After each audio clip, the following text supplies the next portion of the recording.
네, 여러분 안녕하십니까? 전주 MBC 시사토론입니다. 요즘 우리 지역 가장 큰 뉴스는 당연히 이재명 민주당 후보의 전북 방문 소식입니다. 지난 주말 2박 3일간 전북의 구석구석을 돌며 여러 정책과 이야기들을 쏟아냈습니다. 어떤 의미를 담고 있는지, 또 약속은 잘 지켜질지, 또 그 파장은 무엇인지 오늘 이야기 함께 나눠보도록 하겠습니다. 오늘 세 분 모셨습니다. 어서 오십시오. 네, 오늘 토론은 이재명 후보가 전북을 돌며 했던 발언들 군데군데 들으면서 함께 이야기 나눠보도록 하겠습니다. 먼저 영상 보시겠습니다. 수도권 중시 정책 때문에 지방이 피해를 보는데 이제 전북도 그 중에 하나고, 또 과거 한때 군사 정권에 의해서 이렇게 호남 영남 차별 정책을 펼칠 때 호남이라는 이유로 피해를 입었고, 그리고 또 호남 중에서도 전북은 또 일종의 소외감을 가지는 이게 삼중 차별 의식의 감을 갖고 있더라고요. 근데 경제 성장률이나 뭐 이런 것들을 보면 실제로 전북이 저발전 상태인 게 맞습니다. 저희가 이제 국토 균형 발전은 정말 중요한 국가 과제라고 보고 있기 때문에 전북 역시도 그 중에서도 가장 피해가 큰 지역이어서 각별히 관심을 많이 갖고 있는 편입니다. 네, 신영대 의원님, 네, 전북 네. 도민들이 보기에는 상당히 좀 반가운 이야기인데요. 네. 어떤 의미를 담고 있다고 보십니까? 실제 전라북도 입장에서 보면 과거에 호남이라는 틀로 묶여서 그 광주 전남이 상당히 소외받았던 측면이 있고요. 또 전국적으로는 뭐 국가 균형 발전 측면에서 수도권과 지방의 차별, 그리고 과거 독재 정권 시절에 영남과 호남의 차별, 이 세 가지 차별 요소를 우리는 알고 있었는데 대통령 우리 당의 이재명 후보가 호남 내에서의 일정 소외에 대해서 삼중차별이라는 표현을 하신 것 자체가 전북에 대한 관심이 그만큼 높다라고 판단하고 있고요. 그런 부분들이 인식의 토대 위에서 전북 발전의 어떤 토대, 그 어떤 방향성을 제시할 때 호남이랑 묶는 게 아니라 광주 전남과 새로운 또 다른 전북의 몫을 찾을 수 있는 계기가 되지 않을까 이렇게 판단하고 있습니다. 예, 원도현 교수님 어떻게 보셨습니까? 예, 저도 뭐 비슷한 게 봤는데요. 우선 이제 그 이분이 전북에 대한 좀 공감대가 있다는 생각이 들었습니다. 그러니까 이분이 실제로 이번 대선뿐만이 아니고 지난번 대선에서도 전북을 방문했을 때 뭐 이렇게 삼중차별론 이런 얘기까지는 아니었지만 굉장히 중요한 얘기를 했었거든요. 전라북도 자체에 대한 이해가 공감이 일단 기본적으로 있다. 이렇게 전라북도 애정을 갖고 보고 있다. 이 느낌은 확실히 받았고요. 다만 이제 그 이번에 나와서 하셨던 여러 가지 이야기들 중에 조금 구체적인 어떤 전략이나 어떤 사업으로 발전될 수 있는 이야기들이 아직 그 단계는 오지 않았다. 그래서 그 부분은 조금 더 지켜봐야 되지 않나 이렇게 봤습니다. 예, 이경환 교수님 어떻게 지켜보셨습니까? 네. 뭐 이재명 후보께서 이제 우리 지역을 방문하면서 2박 3일 저희 시군을 샅샅이 뒤지면서 의견을 청취했다는 것 자체가 뭐 큰 의미가 있다고 봅니다. 예. 아마도 뭐 전북을 뭐 독자 권역으로 공감 지수를 훨씬 높여줬다라는 점에서 여느 후보들과는 다른 면들을 갖고 있었는데 전북에 대한 의지는 확인할 수 있었다. 다만 청사진은 그렇게 많지 않았다. 이런 점에서 좀 보완할 사항이 있다는 생각입니다. 추가해서 한 마디 더 말씀 더 드리고 싶은 건 뭐냐면 교수님께서 전북 발전에 관련된 구체적 청사진은 좀 부족했다 이런 의견들을 주셨는데요. 네네. 그건 일부분 동의합니다. 하지만 앞으로 지금 그 선거의 초반기 하고 결국은 지금 시기에 가장 중요한 것은 전북을 이재명 후보께서 어떻게 바라보고 있냐라는 관점이 더 중요할 텐데 이런 관점 부분 광주 전남과 전북을 묶어서 함께 바라보지 않고 광주 전남과 또 다른 전북의 어떤 소외 부분을 따로 보면서 발전 전략을 짜겠다고 공약을 만들겠다고 말씀하시기 때문에 그 부분 자체로도 충분한 의미가 있다 이렇게 말씀드리고 싶습니다. 네, 역시 그렇죠. 서울에 비해서 지역이 차별받는다. 영남에 비해서 전라도가 차별받는다. 이 이야기는 뭐 과거 수십 년 전부터 있어 왔고요. 이번에 후보께서 말씀하신 광주 전남에 비해서 전북도 차별받는다. 그래서 삼중차별이다. 네. 이렇게 말씀하셨잖아요. 원 교수님, 근데 이 이야기가 지금 처음 나온 이야기는 아닙니다. 문재인 대통령도 하셨거든요. 그 어떻게 보십니까? 그렇죠. 굉장히 중요한 이야기임에도 불구하고 사실은 이제 호남이라고 하는 이제 정치적 정체성, 정치적인 어떤 게 공동체 의식이 굉장히 강하게 있는 상황이어서 그걸 깨기가 쉽지가 않습니다. 그런데 이제 이번에 말씀하신 거는 사실은 저는 굉장히 중요한 의미가 있다고 봐요. 그러니까 차별에 대해서 공감은 하는데 그럼 이거를 독자적인 권역으로서 어떤 하나의 단위로 볼 거냐는 문제는 아니었거든요. 그러면 이번에 접근이 좀 달랐고 태도가 달랐던 거는 이 전라북도의 문제를 깊이 공감하면서 하나의 별도의 단위로 보겠다고 하는 의지이기 때문에 이게 이제 예전에 우리가 전라북도 늘 전북 홀로서기 뭐 이런 얘기 계속 해왔지 않습니까? 예. 근데 이런 얘기가 사실 우리 이야기였는데 이제는 어쩌면 전북 홀로서기를 진짜로 해야 될 때가 아닌가. 왜냐하면 호남이라고 하는 어떤 정치적 공감대 또는 공동체를 우리가 부정하는 건 아니지만 그러나 이제 전라북도가 실제로는 이제 변화된 환경에 적응을 해야 되지 않습니까? 그러면 전라북도로서는 호남이라고 하는 오래된 정체성 외에 새로운 어떤 단위를 찾아야 될 때가 분명 온 것 같다. 그리고 그 부분에 대한 공감이 이루어졌다는 게 저 어쨌든 중요한 의미가 있는 것 아닌가 이런 생각이 듭니다.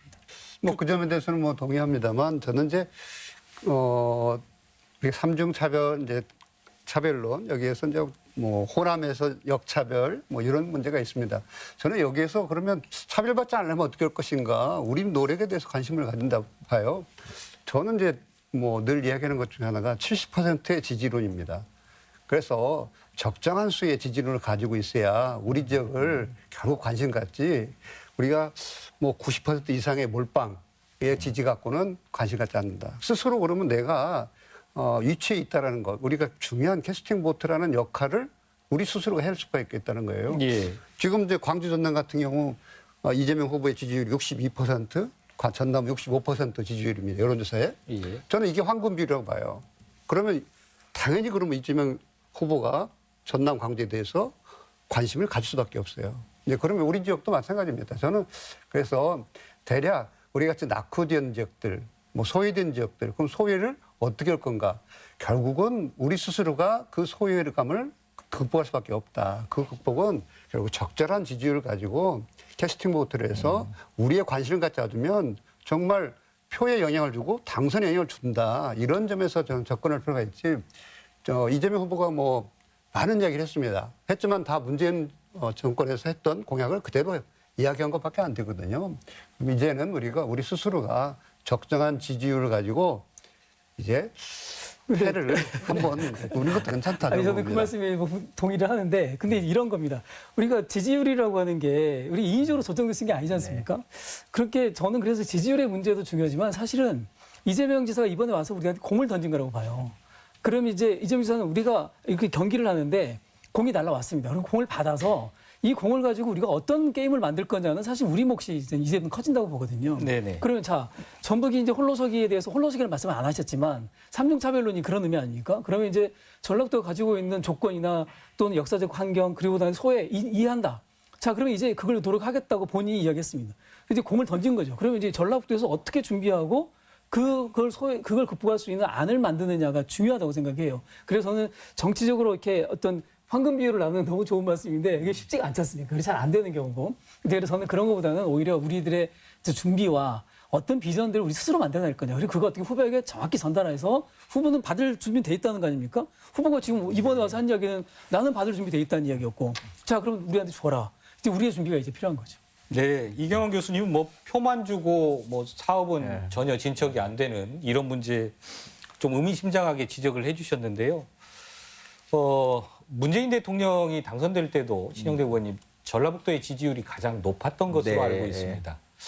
그 64%였나요? 뭐 그랬던 걸로 기억이 나는데 조금 지지가 높았기 때문에 오히려 또 소홀했다 이런 논리도 이야기를 할 수 있을까요? 어떻습니까? 저는 그렇지 않다고 봅니다.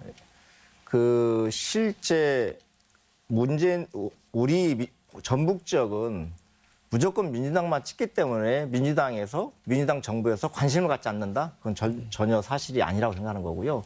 문제는 아까 원동 교수님 말씀하셨던 대로 전북의 애정을 가지고 뭔 걸 도와주려 노력해요. 문재인 대통령이 그러셨죠. 전북은 나의 친구라고 표현하셨는데 그래서 어쨌든 간에 새만금 지역이랄지 뭐 군산 GM이 떠난 자리에 군산 일자리도 좀 직접 챙기시기도 하고 재생에너지 클러스터 직접 오셔서 기용시키기도 하셨는데 내용은 뭐냐면 핵심 내용은 그 내용을 우리가 채우는 겁니다. 전라북도가. 아무리 어린아이가 걷기 시작하는데 부모가 아무리 도와줘도 본인이 걸어야 걸어지는 거지 부모 손잡고 계속 걸을 수는 없는 거잖아요. 도와주려고 하고 전북을 챙기려고 하는데 결국은 전북 자체적으로 우리가 이런 걸 해주면 이걸 해주면 우리가 잘 살 수 있다. 전북이 도약할 수 있다. 이런 아이템들을 잘 만들어내는 게 우리의 과제인 건데 솔직히 아쉬움은 있죠.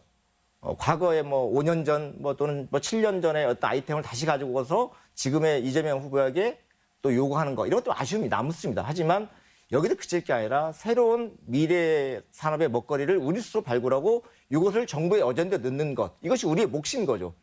예. 근데 제일 바보 같은 사업가는 뭐냐면요. 도와주세요, 그냥. 네. 무조건 도와주세요. 근데 똑똑한 사업가는요. 제가 이런 걸 준비하고 있는데 요 부분을 누구한테 말씀해 주시면 저 이걸 할 수 있습니다라고 구체적으로 부탁하는 게 현명한 사업가거든요. 우리 정부가 그래야 되는 거예요. 그냥 무작정 막연히 도와주세요. 우리 어렵습니다 하는 게 아니라 우리가 이런 부분이 떨어져 있고 우리가 이걸 해보려고 하니 요 사업에 대해서는 정부가 전폭적으로 예산도 주고 인력도 지어주십시오. 이렇게 요청해야 되는 거죠. 예. 저는 뭐 알겠습니다. 신현의 말씀에 굉장히 그 불쾌감을 갖는데요. 아이고 죄송합니다. 뭐 전북 문흥동 같은 말씀을 하시는 건데 저는 그렇게 봐서는 안 된다고 보고요. 예. 왜냐하면 우리 지역에서 뭐 컨텐츠가 없었던 건 아니고 우리가 어떤 청사진을 안 낸 것도 아니고 이런 상황인데 그러면 그 의사결정에서 우리를 우위에 서느냐 그 의사결정 우리가 아니잖아요. 그럼 우위가 아닌 다른 타자에 의해서 의사결정이 됐는데 그 의사결정이 마치 우리가 아무것도 없는 양 말씀하시는 것은 굉장한 우리 스스로를 나약하게 만든다 이런 생각해요. 왜 없었습니까? 우리 지역에서 대통령이 얘기했듯이 균형발전. 하지만 균형발전위원회 뭐 제대로 가동했습니까? 한 번도 하지 않았잖아요. 새만금 우리가 시작한 것도 아니고 그렇지만 새만금 열심히 해달라. 공공의료 스스로 약속했지만 안 지켰지 않습니까? 그리고 제3금융지 마찬가지예요. 탄소 이런 측면에서 본다면 우리가 어떤 안을 안 된 건 아니고 그 안에서 항상 우선순위에서 우리가 인구수라는 인구 등가성 문제로 열외가 됐던 문제지 이 문제를 가지고 우리가 스스로가 콘텐츠가 없이 요청만 한다든가 이런 것은 나는 아니라고 봐요. 왜냐하면 우리 스스로가 자용 능력이 있습니다. 그 능력을 충분히 발휘했고 그렇지만 매번의 의사결정권에서 인구 등가성이라는 이 논리 하나로 우리가 차별받아왔던 건 분명한 사실 아닙니까? 우리 콘텐츠가 왜 없습니까? 예. 이 정도 정리하겠습니다. 네, 그렇죠. 지금 네. 이재명 후보가 남기신 전북이 3중으로 차별받고 있다라는 이야기 정리하겠습니다. 그리고 다시 저희들이 준비한 영상 보시고 다른 주제로 넘어가도록 하겠습니다. 국가 그 단위에서도 뭐 엄청나게 많은 연구를 했는데 답이 뚜렷하게 안 나오니까 지금까지 이러고 있는 거겠죠. 만약에 투자 대비 효율이 성과가 큰 명확한 방법이 있으면 얼른 돈 들여서 빨리 해치우고 끝냈을 텐데 이게 사실은 이제 인풋 아웃풋이 좀 균형이 안 맞으니까 질질 끌고 있었던 거 아닌가 싶어요. 아까 태양광 관련된 산업 발전 얘기도 하셨는데 어쨌든 이게 우리나라 신재생 에너지로 신속하게 전환해야 되고 어차피 국가가 엄청난 인프라 투자나 또 산업 발전에 지원을 해야 되기 때문에 그 문제하고 새만금 개발 발전 문제를 좀 결합을 시켜서 이 문제를 빨리 좀 조기에 종결했으면 좋겠어요. 네, 이재명 후보가 새만금 방조제 신시도에서 한 이야기입니다. 어쨌든 이 문제를 빨리 정리하겠다라고 얘기했는데요. 신영대 의원님 현장에 계셨잖아요. 네, 있었습니다. 어떤 네. 이야기였습니까? 지금까지 새만금의 발전 방향, 활용 방안에 대해서 정말 많은 논쟁이 있어왔죠. 근데 그 논쟁이 마무리가 아직도 안 되고 있습니다. 예를 들면 새만금의 해수욕통을 해야 된다. 아직은 너무 시기상조다. 이런 논쟁부터 네네. 재생에너지 인프라를 까는 게 더 추가로 까는 게 필요하다. 그럴 필요가 없다. 이런 논쟁도 여전히 있는 건데 이걸 좀 회피하지 않겠다. 이재명 후보께서는 이 난제를 회피한다고 해서 이게 없어지는 게 아니기 때문에 제가 이재명 후보가 당선되시면 새만금의 해법 발전 방향에 대해서 해법에 대해서는 하여튼 국민 전체 토론을 통해서라도 결론을 내고서 확정 짓겠다. 이런 의지의 표현을 하신 겁니다. 그 자리에서. 예. 원도영 교수님 어떻게 들으셨습니까? 좀 의미심장하게 캐치할 만한 내용이 있었습니까? 예, 그렇죠. 이제 어쨌든 새만금의 어떤 종결을 이야기하고 정리를 정확히 하겠다. 그동안 찾아왔던 많은 정치인 중에는 가장 확실하게 이야기를 하셨죠. 예. 그리고 문제를 정확히 알고 계시고. 그런데 이제 종결의 방식은 사실은 굉장히 다양한 방식이거든요. 종결이 지금 이제 방금 말씀하셨지만 새만금이 이렇게 여러 가지 난제들이 얽혀 있는 문제가 예를 들면 대통령이 결심한다고 해결되는 상황이 아니에요. 네. 새만금을 지금 그래서 원래 처음 계획대로 매립을 완벽하게 합시다. 그럼 매립을 한 땅은 그럼 뭐 했을 거냐에 대한 대안도 사실 마땅치가 않고 그리고 그거는 민간 영역에서 경제가 살아나야 되는 영역인데 그거는 정부의 의지만 갖고 되는 일은 아닙니다. 전라도 도민들의 열망만 갖고 되는 일은 아니죠. 그러니까 저는 새만금을 종결하는 방식에 대해서 고민을 좀 하셔야 된다. 새만금 사업을 종결하겠다. 이제 이 논란을 종식하겠다. 더 이상 길게 가면 안 된다. 너무 피곤하죠. 40년을 지금 30년을 이루고 있는데 얼마나 피곤합니까? 그래서 그걸 정리해야 되는 건 맞는데 정리의 방식이 과거와 같은 방식으로는 안 될 겁니다. 예. 이렇게 아까도 뭐 이재명 후보도 말씀하셨지만 수많은 정보가 있었지만 마땅치가 않았다라는 게 그게 정답이거든요. 네. 그분들이 바보여서 답을 못 찾아내는 게 아니거든요. 그래서 정결의 방식을 좀 열어놓고 봐야 된다는 말씀을 드리고 싶네요. 네, 이경원 교수님도 뭐 전북 현안에 가서 많은 토론하셨는데요. 어떻게 들으셨습니까? 저도 문제 새만금 문제 이제 결국 뭐 해수유통 문제 이 문제도 해결하겠다. 뭐 네. 토론을 통해서 마무리를 짓겠다. 이런 말씀. 저는 먼저 여러 대통령 후보들이 있었지만 정확하게 한번 그 문제에 개입하겠다. 이런 의지로 받아들였어요. 네. 근데 그런 면에서는 뭐 바람직하다 생각드리고요. 한편으로는 이제 새만금에 이제 그 새마을개발청에 지금 향후에 30년 계획이 있어요. 지금 30년 왔고 60년 긴 세월인데 30년 동안 추진하는 것들은 결국 국가 몫인데 국가 몫을 차근차근 좀 했으면 좋겠다. 이제 뭐 해수유통 문제는 또 다른 문제니까 내부 개발이든 이 문제는 우리 지역에 맞고 또 미래 가치에 맞는 산업으로 바꿔서 일을 추진하면 되겠는데 저는 이 점에서 본다면 우리 해수유통의 문제 결국 내부 개발의 문제 이것은 토건 세력과 그다음에 환경 세력 뭐 세력이라는 표현이 그렇습니다만 어쨌든 이 갈등들을 어떻게 조정할 건가 예. 이 조정 역할에 좀 정부가 적극적으로 나서겠다 이런 의지로 보입니다. 네. 예. 시영대 의원님께 조금 더 여쭤보면요. 네. 현장에서 뭐 조력 발전 이야기, 뭐 그다음에 해수 유통 이야기 네. 이런 이야기를 하셨다고 그래요. 근데 네. 이게 어느 정도 구체적이었는지는 모르겠는데 지금 이재명 후보께서 새만금의 저런 사업에 대해서 좀 구체적인 이해를 갖고 계신가요? 네, 어떻습니까? 충분히 갖고 계시고요. 예. 내려오기 전에도 좀 충분히 새만금의 현안에 대해서 학습을 준비를 하셨고 실제 현장에서도 그 이해 당사자들이 여러 가지 의견을 주셨어요. 그 예. 과정 중에 하나가 결국은 새만금 내부의 수질 개선 문제가 매우 중요하다. 예. 그런데 수질 개선이 지금의 방식으로는 한계가 있다는 의견들을 그날 참석 패널들도 말씀해 주셨고 거기에 대해서 우리 이재명 후보께서도 일정 부분 공감하셨고 지금 그 새만금의 새로운 배수관문을 설치해서 거기에 조력발전과 함께하는 것도 어떻겠냐 이런 아이디어들이 있는데 이거에 대해서 한번 좀 고민해 볼 필요가 있다 이런 예. 말씀까지 하셨습니다. 이게 결론은 뭐냐면 지금 새만금이라는 것이 어찌 보면 우리 인간의 욕심으로 그냥 간척지를 땅을 크게 만들려고 시작한 건데 과거에 일제시대에도 간척 사업이 있었거든요. 그 당시에는 간척 사업이 뭐냐면 필요한 만큼 땅을 바다를 메꿔서 우리가 활용했던 건데 실제 뭐 당시 새만금 처음 시작할 때야 당연히 뭐 농경지로 시작을 했지만 그 농경지가 그 진행되는 과정 일정 정도 효용수가 아직 떨어지는 데 불구하고 그걸 끝까지 우리 전라북도 염원이었으니까 새만금만 만들어지면 전라북도 천지개벽할 것처럼 이렇게 정치권 이용한 부분이 있으니까 그렇게 해왔던 거죠. 근데 막상 방주를 막아놓고 내부 개발하려다 보니 이게 또 보통 난제가 아닌 거거든요. 그렇죠. 예. 또 어떤 환경의 문제, 산업의 문제, 어떤 산업을 유치할 것인가까지 다 복합적 문제가 발생했는데 그 전에 가장 중요한 게 결국은 내부 수질이 정리되지 않으면 내부의 개발이 쉽지 않을 거다. 이런 부분이 있는 거고 수질을 어떻게 잘 만들 것인가에 대해서 일정 정도 지역사회에서 이견들이 있는데 이견을 조정할 필요가 있다는 게 첫 번째. 두 번째, 이견을 조정하는 과정에 새로운 배수관문은 해수유통을 확대할 필요도 있다. 근데 이왕 해수유통 확대할 바에는 거기에 조력발전까지 넣는다고 한다면 친환경 에너지도 얻을 수 있는 거 아니냐 이런 관점에서 말씀을 하신 걸로 저는 알고 있습니다. 그러니까 예. 제가 보기에는 이제 이런 거죠. 기본에 같이 사시는 새만금 현장에 같이 하셨던 분들의 면면을 좀 이렇게 주목해서 봤는데, 아. 예, 이분들이 보여준 방금 이제 그런 말씀, 조력발전, 새만금 수질오염 문제, 사실은 예전에 대통령 후보나 또는 대통령이 왔을 때 이분들이 접근이 안 됐어요. 맞습니다. 근데 이번에는 이런 분들이 열린 자세에 들어왔어요. 네. 들어왔고 그 자리에서 개발을 부정한 건 아니지만 새만금의 필요성과 함께 새만금의 문제의 본질을 지금 이야기하신 거거든요. 그러니까 저는 이제 아마 이제 우리 모두의 과제인 것 같아요. 정부에서도 생각을 해야 되지만 이번에 기대되는 건 새만금 2.0이 열릴 수도 있겠다. 네. 이제 그동안 새만금 사업의 디테일에 들어가면서 싸웠지 않습니까? 근데 이제 디테일의 문제가 아니라 총론을 가지고 새만금 문제를 좀 큰 틀에서 바라보면서 이걸 역할 변경을 하고 미래를 위한 땅으로 남겨두고 어떤 과제로 안아야 되는 그런 숙제가 있는데 그러니까 이건 전라북 도민도 용기가 필요하고 사실은 이렇게 이 청와대에서도 또 대통령도 용기가 필요한 작업인데 그 부분에 대해서 어쨌든 이야기를 듣기 시작했다는 게 중요하다. 저는 그런 생각이 들었습니다. 예. 이 교수님, 지금 현 정부의 새만금 정책이나 시각이 새 정부에서는 좀 바뀔까요? 어떻게 보십니까? 크게 바뀌지는 않을 거라 생각해요. 예. 그 말씀하신 수질 문제가 이제 가장 큰 문제이기 때문에 이 문제를 조정하는 문제.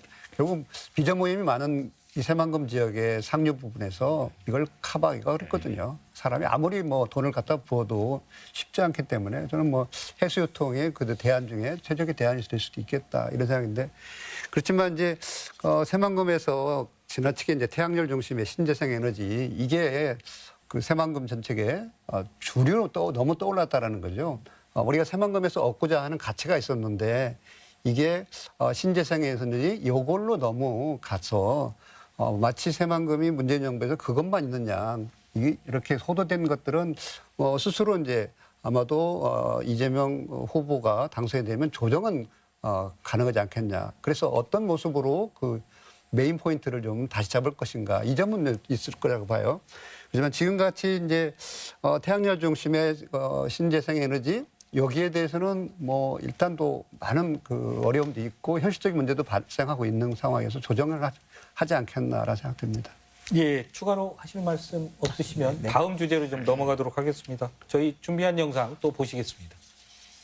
금융 중심지 문제는 사실 부산이나 서울과 경쟁을 하기 때문에 쉽지는 않고 그 중에서도 이제 특화된 자산 운용 관련된 부분은 이 전주를 중심으로 충분히 만들어낼 수 있을 것 같습니다. 이제 공공의대는 지금 이제 그 의료계 반발 때문에 지금은 약간 정치돼 있지만 그 반드시 해야 될 일이고 우리 공공의료가 워낙 부족한 데다가 또 의료 인력 수급이 사실은 심각한 상황이어서 꼭 해야 될 일이라서 저는 뭐 결단해서 충분히 할 수 있는 일이라고 봅니다. 네, 저희 전주 MBC하고 대담하는 과정에서 했던 발언입니다. 금융중심지는 자산운용 중심의 이런 금융중심지를 만들 수 있을 것 같다라는 이야기고요. 공공의대는 조금 일정 부분 정부의 의지 아니냐, 해야 되는 거 아니냐 이런 이야기였습니다. 신영대 의원님 조금 어떻게 보셨는지요?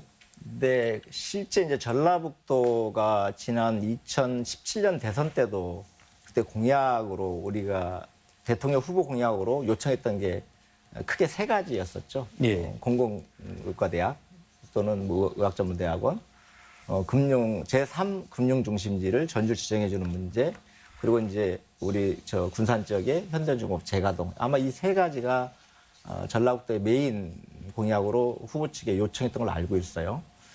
근데 그걸 이제 다시 이제 우리가 좀 4년 정도 지나서 다시 복기를 해보면 이런 느낌이 있습니다. 이게 그 공약이라고 하는 게 대통령이 정부가 결단해서 할 수 있는 공약이 있고요. 실제 민간이 협력하지 않으면 민간이 참여하지 않으면 절대 이루어질 수 없는 공약들이 있는 거거든요. 대표적인 게 지금 군산 현대중공업 재가동 문제였었죠. 예. 그래서 저도 1년 동안 그렇게 해서 결국은 현대중공업을 설득하고 어떻게 인센티브를 제공할 것이며 어떻게 이익 구조를 만들어서 재가동 시킬 것인가 이런 얘기를 쭉 해왔던 거고 일정 정도 이제 조만간에 성과가 나올 것 같아요. 이런 문제인 것 같고요. 실제 제3 금융중심지도 그런 면에서 크게 어긋나 있지 않습니다. 아무리 정부가 지정을 해서 하려고 하더라도 민간의 금융기관들이 모여지지 않으면 금융중심지가 만들어질 수 없는 거죠. 제가 이런 생각이 들었어요. 우리가 영국의 금융중심지를 하는데 영국을 대표하는 금융중심지는 어느 지일까 하면 런던 떠오르잖아요. 예. 미국은 뉴욕 떠오르고 독일은 프랑크푸르트, 일본 같은 경우는 도쿄와 오사카가 있는 거고요. 일본 같은 경우는. 중국도 상하이 있고 홍콩 있는데 홍콩은 반환돼서 홍콩이 생긴 거지 실제는 상하이가 금융중심지인데 대한민국의 금융중심지를 서울, 부산, 전주를 과연 만들어낼 수 있을까라는 것에서 상당 부분 우리가 좀 잘못 준비한 게 아니라 이런 아쉬움도 있어요. 함에도 불구하고 전라북도에서 제3 금융중심지에 대한 요구가 특히 국민연금 관련구가 있기 때문에 그런 요구가 강렬하니 이런 분을 어떻게 좀 그래도 좀 그 전라도민들의 이의와 요구를 담아서 어떤 틀을 좀 만들었으면 좋겠다 이런 취지에서 그러면 자산 운용이라도 좀 할 수 있는 것을 전라북도 전주에 한번 만들어보자 이런 취지로 좀 후보께서 말씀하셨는데 저는 좀 요거에 그칠 게 아니라 새로운 어떤 금융중심지로 지정하는 부분에 있어서 자산 운용도 좋지만 예. 새로운 모멘텀에 좀 우리가 모색할 필요는 있지 않을까 이런 생각이 듭니다. 그러니까 이제 이 자산운용이라고 하는 말이 나온 게 예. 아마 이제 나름대로 경제에 상당히 밝으신 분이어서 네. 실물경제 밝으신 분이어서 충분히 그분의 가능성을 보셨을 텐데 예를 들면 뭐 부산의 해상 그 금융, 뭐 이쪽에 자산운용 이렇게 이제 구분하는 게 오히려 이제 그런 식의 어떤 게 이 형태상 구분보다는 좀 새로운 시장과 성격을 좀 발굴할 필요가 있다고 봐요. 그러니까 의지는 저는 확인했습니다. 그러니까 뭐 자산 운용을 예로 들어서 말씀하신 거지 그거를 뭐 이렇게 절대적인 도구마처럼 뭐 전북은 이걸로 해 이렇게 된 건 아니지 않습니까? 네, 그건 네. 이제 상당히 서로 간의 스터디가 필요한 부분인데 저는 오히려 예를 들면 탄소 배출 시장이 이제 굉장히 커지고 있습니다. 네, 네. 이게 실제로 이게 일반 금융과는 전혀 다른 성격의 새로운 금융 시장이 만들어지고 있거든요. 탄소 배출권을 둘러싼 시장 그리고 우리나라가 탄소 중립을 향해 가야 되는 그 험난한 길이 있는데 그런 과정에서 예컨대 탄소 중심의 어떤 금융 이런 거 이제 기존의 금융과 전혀 다르면서 현재의 금융과 연계할 수 있는 영역이 있거든요. 그래서 오히려 그런 부분들에 대해서 전라북도가 전주가 좀 준비하고 나가면 예컨대 지금 녹색금융공사 지금 준비하고 네, 있지 않습니까? 네. 녹색금융공사 같은 경우는 당연히 전북으로 와야죠. 그렇게 되면 기존의 재산금융이라고 하는 게 서울과 경쟁하는 구도가 아니라 완전히 새로운 시장을 만들어 나가는 구조를 짜야 되고 저는 이런 부분들이 좀 우리 후보가 좀 정확하게 좀 보고 그런 영역을 우리 스스로 같이 만들어가면 좋겠다 이런 생각이 듭니다. 말씀하신 이어서 그렇습니다. 네. 네. 이 교수님, 예. 저도 뭐 그 말씀에 좀 이어서 한다면 이제 제3금융이다라는 말 자체가 좀 부담스러울 수도 있겠다. 워낙 큰 덩어리 용어라서 예. 그렇다면 조금 더 실질적인 용어로 쓴다면 자산운용, 뭐 연기금이든 국민연금의 기금들. 저는 이제 제3의 틈새의 금융들을 우리 지역에서 좀 선정할 필요가 있다는 생각이 들어요. 그게 뭐 대한금융이 됐든 어떤 형태 됐든 아까 탄소 얘기도 했습니다만 그런 맥락에서 우리가 돈 중심의 그 금융 중심 여기 메인에서 그 여타의 것들을 우리 지역이 좀 더 초석을 깔고 우리 지역을 중심으로 해서 돈이 운영된다면 저는 뭐 그런 면에서 이재명 후보가 우리에 맞는 적절성을 가질 수 있겠다. 그렇다면 용어는 너무 크지 않더라도 현실적인 도움이 될 수 있는 거. 그렇다면 연기금 관련, 국민연금 관련 것들은 다 전북으로 오면 그 다음 것들은 또 충분히 운영할 수 있는 거기 때문에 저는 이런 면에서 우리 제3금융이라 하지만 제3의 금융, 대안의 금융을 우리 지역이 선점하고 아마도 이재명 후보가 그런 점에서 좀 적극적으로 지지를 해주지 않겠나 예. 차기 정부에 기대를 해봅니다. 그러니까 예. 두 분 의견 정말 좋은 의견이신데요. 이제 돈의 흐름이라고 하는 게 과거처럼 딱 정해진 돈의 흐름만 있는 게 아니잖아요. 최근에는 예를 들면 비트코인 같은 가상화폐 이런 흐름들도 있는 거고 아까 원대 교수 말씀하셨던 어떤 탄소 배출권의 거래도 있는 거고 이런 거래 형태가 뭐 게임 아이템 거래가 있는 거니까 거래 형태가 매우 다양해지고 있거든요. 미래 산업 같은 경우든 이런 것도 우리가 어떻게 특화시켜서 이걸 좀 접목시킬까 생각 고민이 현재는 필요한 시점이지 않겠는가. 그냥 막연히 재산금융 중심지, 자산운용 중심지 이런 걸 갖고서 우리가 매달릴 상황은 아닌 것 같다.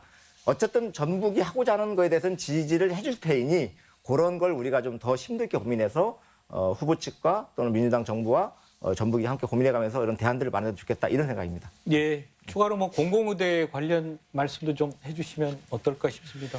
제가 먼저 할까요? 예, 예. 아니, 저는 공공의대는 길게 얘기할 필요 없이 오늘 아주 확실하게 이야기하셨기 때문에 네.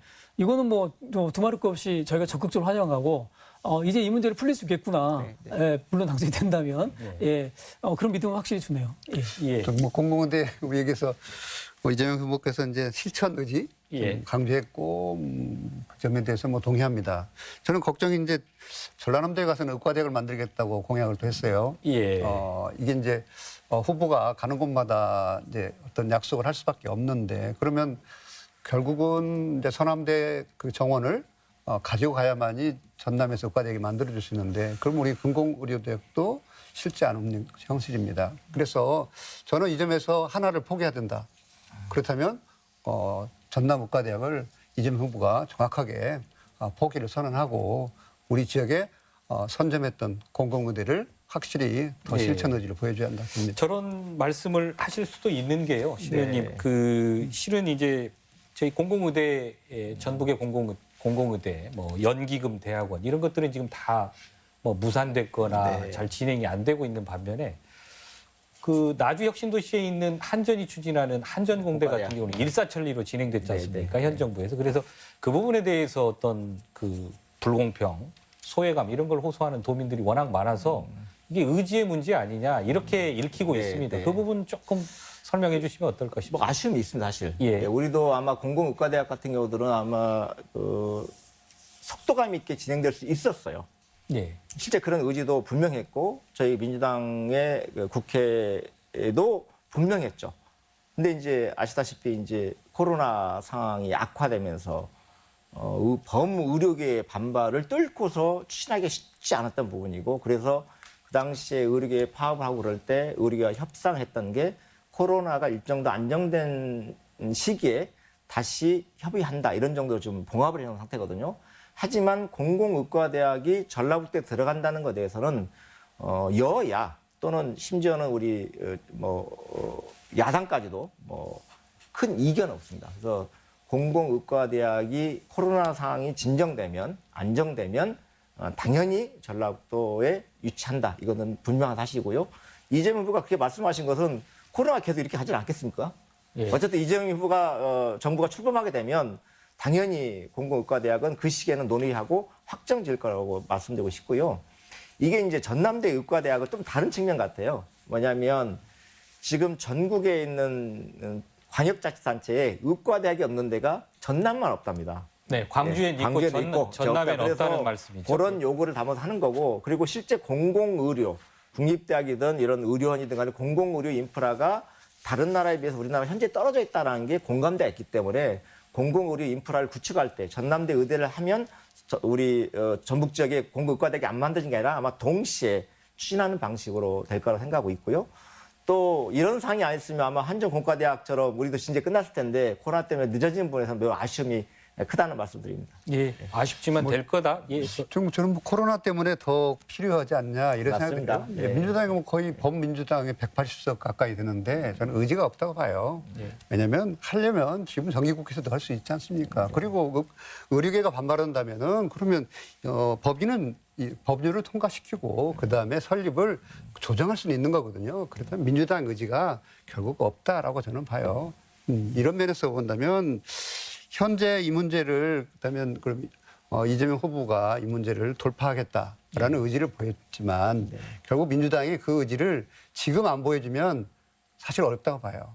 대통령이 돼서라도 이 문제는 하기 어렵건데 지금 어쨌든 현 그 회기 때라든지 조금 더 의지를 보여서 처리를 할 건 해야 된다라고 봅니다. 예, 알겠습니다. 이야기 마무리하고요. 또 저희 추가로 VCR 하나 보겠습니다. 대통합 대사면 얘기는 이제 제가 당에 요청한 것이고 또 저는 그렇게 해야 된다고 믿습니다. 왜냐하면 말씀드린 것처럼 저희가 구조적으로 열세일 수밖에 없기 때문에 우리는 있는 힘을 다 모아야 되고 그래도 박빙의 승부를 할 수밖에 없는 상황이어서 분열, 갈등은 곧 패배다 이렇게 생각됩니다. 그 중에서도 이제 호남을 중심으로 사실은 이제 분열과 갈등이 많지 않았습니까? 그래서 그 문제를 좀 극복해야만 우리가 이길 수 있다고 보고 당에 제안을 해놓은 상태고 실무 검토를 하고 있는 상태입니다. 핵심은 부정부패 사범이라든지 뭐 파렴치범 같이 이제 정치를 하면 안 될 사람들을 제외하고 뭐 생각이 좀 다르거나 정치 상황 때문에 달라졌거나 하는 사람들은 제재나 부담 제한 없이 다 복귀한 다음에 내부에서는 또 차별 없이 다 경쟁할 수 있게 만들어주는 게 진정한 통합이고 또 진정한 사면이다 그렇게 생각합니다. 조만간 아마 공식적인 입장을 내게 될 것 같습니다. 네, 저 발언 역시 전주 MBC하고 대담 과정에서 한 이야기인데요. 그런데 이제 그 새만금에서도 추가로 저 이야기를 하신 걸로 알고 있습니다. 그때 정치부 기자들이 남원의 이용호 의원을 어떻게 할 생각이냐라는 질문에 대해서 저 이야기를 한 걸로 알고 있거든요. 근데 신영대 의원님 지금 이용호 의원께서는 국민의힘으로 네. 근데 그걸 일부에서는 뭐 민주당 책임론을 거론하는 분도 있던데 그건 아니죠? 그렇죠. 뭐 네. 정치적 선택은 모든 정치인이 본인의 그 결단에 이루어지기 때문에 그 부분에 대해서 민주당 책임론을 얘기할 게 아니라 책임져야 되면 이용호 의원이 주셔야 되는 거죠, 예, 앞으로. 예. 그러니까 제가 한번 역대 대선 득표를 우리가 봐봤어요. 제가 예. 가져와 봤더니 지난 우리 19대 대선 때 탄핵 직후였잖아요. 무조건 우리 문재인 후보가 되는 상황이었죠. 근데 그때 득표율이 41.08%였습니다. 그 탄핵의 후회라고 하는 자유한국당의 득표율이요, 홍준표 후보가 24.03%였어요. 그런 압도적인 상황에서 우리가 얻은 표가 41%밖에 안 됐습니다. 그리고 그전 18대선 때 문재인 후보하고 박근혜 후보하고 1대1로 경쟁했는데 당시에 안철수 후보가 단일화까지 했거든요. 했는데 48.0% 얻었어요. 저희 민주당이 얻을 수 있는 최대치가 보면 48%가 최대치였습니다. 그동안에. 그러니까 이런 부분을 보면 우리가 대선에서 역시나 기울어진 운동장에 우리는 경쟁하고 있는 거고 그런 측면에서 정말 티끌 하나까지 끌어모아서 연대하고 협력하고 통합하지 않으면 대선을 이길 수 없거든요. 특히 내년 대선을 우리가 민주당이 재집권하지 않으면 그 다음 상황은 뻔히 보이는 상황이지 않겠습니까? 이 상황이란 뭐냐면 결국은 검찰이 국정까지 장악하는 상황이 되는 거기 때문에 이 상황을 막기 위해서도 정권 재창출이 꼭 필요한 거고 정권 재창출 위해서는 우리가 모일 수 있는 모든 사람들은 모여야 된다. 근데 그 전제가 파렴치범, 부정부패 사본, 정치에서는 안 되는 그런 사람 다 빼놓고는 뭉쳐보자라는 게 후보의 의지인 거고요. 그런 부분에서 민주당의 모든 국회의원들, 물론 불편한 의원도 있을 수 있죠. 하지만 그게 더 중요한 게 아니라 그것보다 더 중요한 것은 정권 재창출이다. 이재명 후보의 당선이 더 중요하기 때문에 이런 부분에 대승적으로 함께 가자는 의미라고 생각합니다. 예, 뭐 대선을 마주한 후보로서 당연히 할 수 있는 이야기인데요. 문제는 지금 파장이 굉장히 크지 않습니까? 두 분 어떻게 보셨습니까? 아니 이게 말씀하신 게 이제 전국적 차원에서는 분명히 그 논리가 100% 맞는 이야기인데 이제 전라북도 같은 경우는 사실은 민주당의 지지가 워낙 강한 지역이고 그러다 보니까 실제로 지난번에 이 안철수 바람이 불었을 때 그때 이 상당히 당을 떠났던 분들은 민주당에 대한 실망과 어떤 또 새로운 정책 이익을 찾아간 거지 않습니까? 그러니까 이제 이게 조금은 다른 결이 있는 거죠. 어쨌든 당선이 굉장히 유력한 쪽을 찾아갔던 사람들과 그러니까 이른바 이제 뭐 대3의 논의 전국적 상황 또는 전체 큰 틀에서의 동의를 하지만 그건 좀 구분이 될 필요는 있겠다. 좀 이렇게 이 단기적인 이익을 찾아서 떠났던 사람들에 대한 최소한의 어떤 저기 반성 과정이 있어야 되는 거 아닙니까? 그지 뭐 제3자 입장 제가 뭐 그쪽 전혀 관계가 없습니다만 뭐 이거 뭐 이래도 좋고 저래도 좋고 이거는 좀 아닌 것 같다는 생각은 저는 확실히 들죠. 예, 그 후보하고는 조금 다른 말씀을 해주셨는데요. 이경환 교수님 어떻게 보십니까? 모두를 수용하겠다라는 것은 뭐 정치적인 그 천명이라고 생각해요. 네. 지금 그만큼 이제 이재명 후보가 절박하다라는 표현이겠죠. 왜냐하면 지지율이 36% 정도 오가는 이런 상황에서 그만큼 뭐 절박하다는 것은 결국 위원을 확장해야 되는데 중도를 어떻게 확장할 건가. 이 흐름에서 화두를 잡는다면 정말 부정부패, 화렴치범, 뭐 사회적인 문제가 있는 사람 아니면 모두가 한 우산 속으로 들어와라. 뭐 이렇게 본다면은 아마도 국민의힘의 힘을 염두에 두고 한 그쪽에 반문재인 세력의 우산 속으로 다 들어와라. 그렇지만 여기서 또 민주 세력들은 다 하나의 우산으로 들어와라. 이런 의지를 봐요. 저는 뭐 그런 맥락에서 보면 뭐 전주에 이제 뭐 선거에서도 이제 무소속 출마하고 이런 분들도 있습니다만 그분들이 지금 다 후보 영역에서 다 뛰고 있거든요. 네. 뭐 이분들은 이제 당에 두르지 말라고 할 수도 없는 상황이 됐다고 봐요. 그런 맥락에서 본다면은 저는 이제 뭐 대통합 차원에서 한 번은 이제 겪고 갈 필요가 있겠다. 그래서 뭐 받아줄 수 있는 건 받았고, 예. 그렇지만 분명하게 체크는 하고 뭐 이런 상황 아닌가 싶습니다. 예, 두 교수님의 의견이 조금은 다릅니다. 네. 신 의원님, 근데 지금 어느 정도 후보까지 들어올 수 있다 이렇게 신 의원님께서는 생각하시는지요? 뭐 정동영 전 의원이요, 뭐 김관영 뭐 전 의원도 지금 들어와 있고 이러는데요. 어느 정도까지라고 생각을 하십니까? 지금 뭐 구체적으로 사람 한 분 한 분을 거명할 수는 없는 거지만 과거에 뭐 저희 전북만 놓고 보다가 전북에서 정치를 하셨던 분들 민주당에 있다가 탈당해서 국민당에 가셨다가 뭐 바른미래당, 민생당 이런 갔던 분들 역시도 대부분이 포괄 될 거다 이렇게 생각이 들고요. 아마 전북뿐만 아니라 호남 더 나아가서는 전국적으로도 함께할 수 있는 대상들은 상당히 크게 열려 있다 이렇게 판단하고 있습니다. 예. 전국적으로는 당연히 다 받아야 되는 게 맞는 것 같고 네. 다만 이런 건 있지 않습니까? 네. 어려운 상황인데 집을 지키면서 의리를 지키면서 그 고초를 겪었던 사람들의 마음이 있잖아요. 네. 전라북도 특히 그런 게 이제 상당히 있지 않습니까?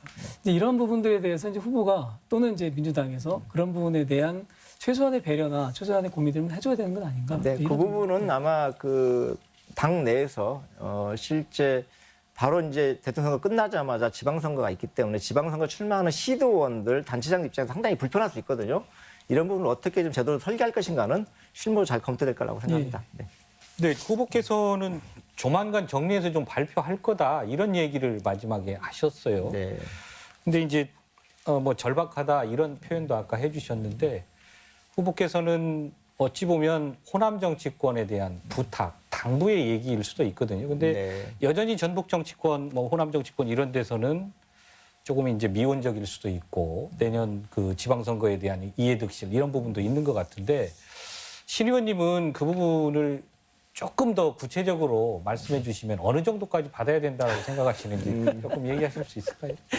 제가 다시 반복되는 얘기일 텐데요. 결국은 지금 사람을 누구는 되고 누구는 안 되는 상황으로 정리되고 있지는 않습니다. 예. 결국은 민주당의 정권 재창출이라는 것, 이재명 후보의 당선, 민주당 정부의 정권 재창출 이런 부분에 동의하시는 분들 중에서 정말 정치에서는 안 되는 파렴치범을 제하고는 함께 가자라는 거기 때문에 그런 부분에서는 누구를 빼고 누구를 넣고 이렇게 정리되고 있지는 않다는 말씀을 드리고 싶고요.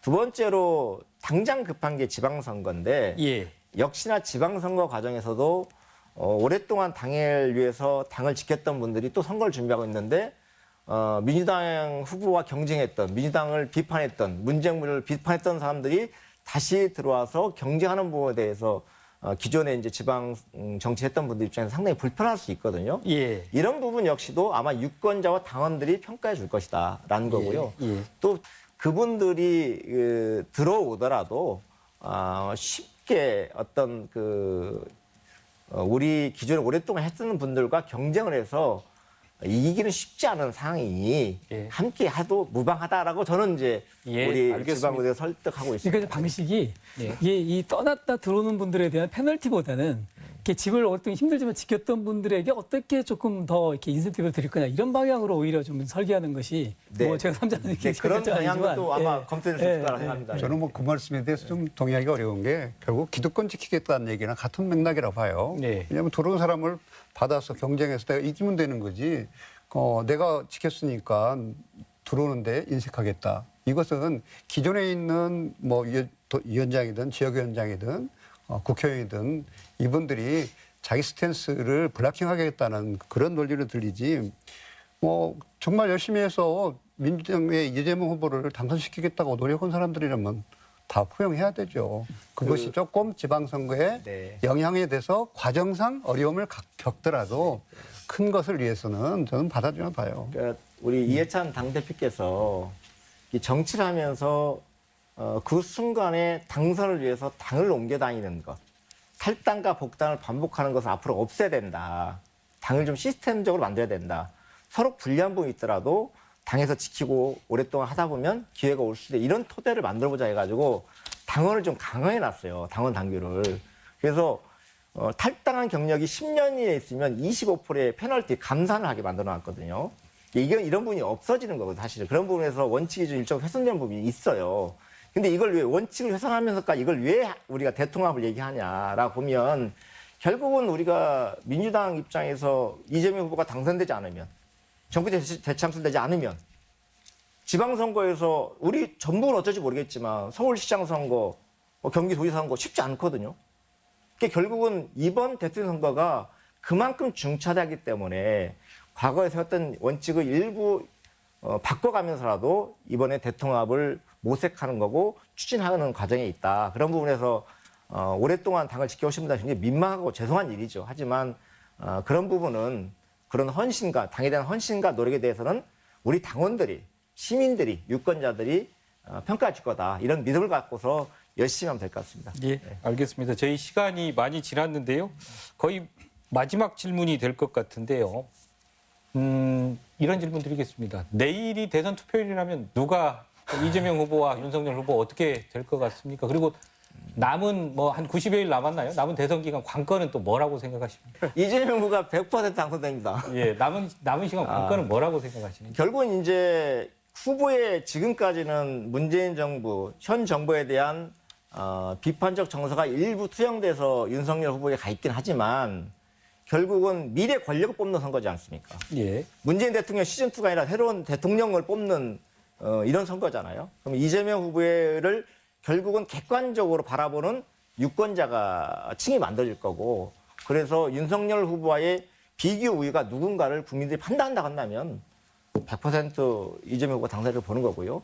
특히나 국정에 대한 이해도, 정책에 대한 이해도, 경제에 대한 이해도, 우리 사회 전반의 공감 능력 이런 부분에서 이재명 후보가 윤석열 후보를 압도하기 때문에 그런 부분들이 이제 90일 동안 토론의 과정이랄지 국민과의 어떤 토론이랄지 이런 스킨십 과정을 통해서 그게 분명히 들어가게 되면 충분히 이길 수 있다 고 판단하고 있습니다. 예, 원 교수님 예측해 주시죠. 예. 내일이라면 예. 예, 만약에 내일 투표를 한다면 그러면 좀 이렇게 밀리지 않나 하는 생각이 이재명 후보가 좀 밀리지 않나 이런 생각이 드는데요. 예. 근데 이제 문제는 시간이 남아 있다는 이야기고 저는 이제 이 투표 결과도 당연히 중요하지만 특히 2030 미래 세대를 이끌어갈 2030들이 어떻게 이 양 후보를 비교하는 게 굉장히 중요하다고 봐요. 저는 이재명 후보가 이 군산 시장에서 이 본인의 가족사를 이야기할 때 네. 굉장히 개인적으로 뭉클했어요. 네. 근데 한편으로는 2030은 이런 이야기를 좋아할까 하는 생각이 됐어요.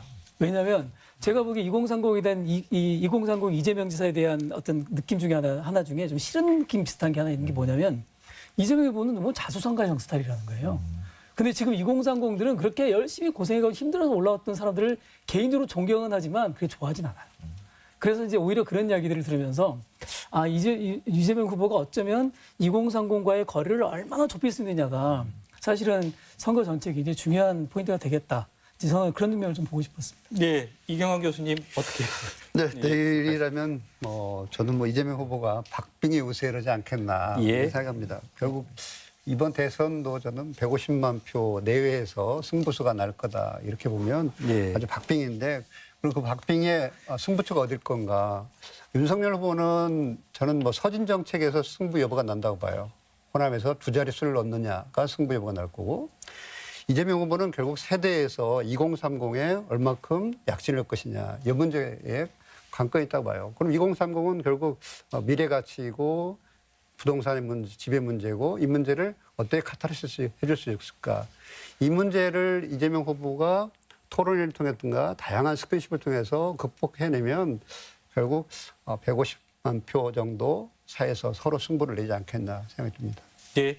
여러분 오늘 시사토론에서는 이재명 민주당 후보의 전북 방문 이후 남은 의미에 대해 이야기 나눠봤습니다. 현재까지로서는 어느 당, 어느 후보보다 전북에 대한 관심과 애정이 가장 높은 후보다 이렇게 볼 수 있겠습니다. 우리 전북의 민심은 이재명 후보의 메타버스에 탑승했을까요? 아니면 좀 더 지켜보고 있을까요? 오늘 토론 마치겠습니다. 세 분 고생하셨고요. 시청자 여러분 고맙습니다.